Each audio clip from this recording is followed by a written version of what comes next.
the city, so it's not a whole lot that I can do. I'm in bumper traffic. So I said, you know what? Let me come to my folks. I got to figure out how to turn that light on so you can see me better. Again, I'm still trying to figure a lot of this technical stuff out. Retouch? No, that's not necessarily what I want. But I do want more light if it's possible. Maybe I can do this. All right, maybe that works. All right, sounds good. Well, let me just say that today has been a rather eventful day. Of course, Mayor Eric Adams, who you know that I support greatly, I think he's doing an outstanding job.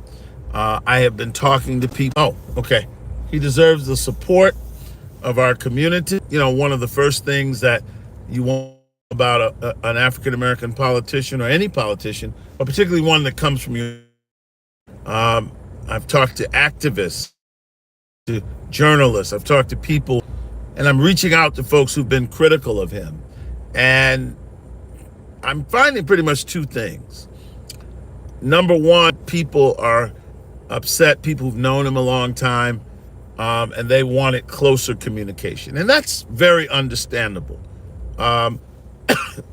And of course, you know, what try to get them to understand is, though we've known Eric for many years, his responsibilities increased exponentially when he became the mayor of the whole city. So he's not just our mayor anymore. And so if you think about having 8.3 million people in your church or in your organization, that's a very difficult job.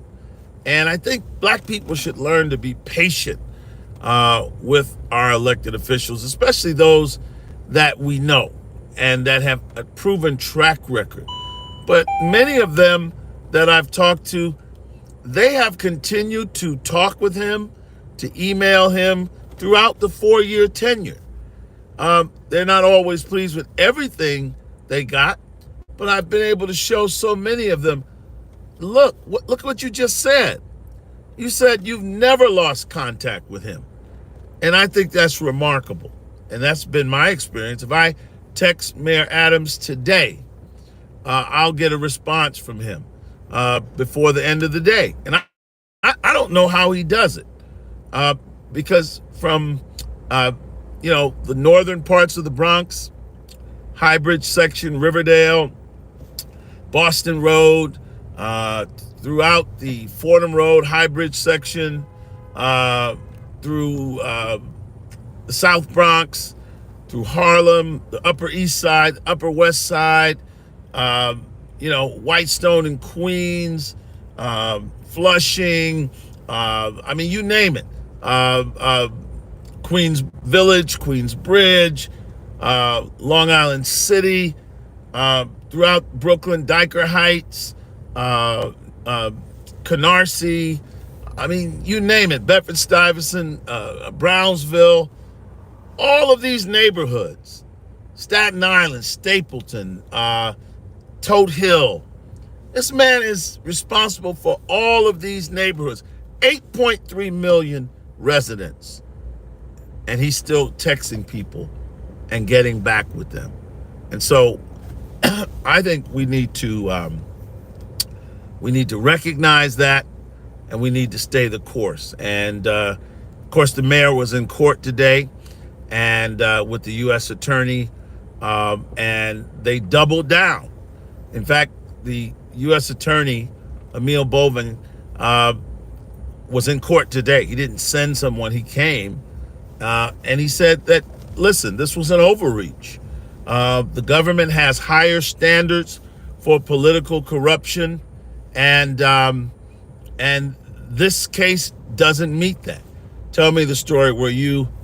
Where were you at when 9/11 happened? Did you live in the city? Yes, I did. I lived in Fort Greene, Brooklyn at the time. Actually, ironically, I'm on the Brooklyn Bridge as we speak, and on the Brooklyn Bridge as we speak, and I did live in Fort Greene, Brooklyn at that time, and I remember that day very well. Brother by the name of Dirty Red, Rick Gordon, woke me up early that morning and said, hey man, a plane hit the World Trade Center. I thought it was a little prop plane.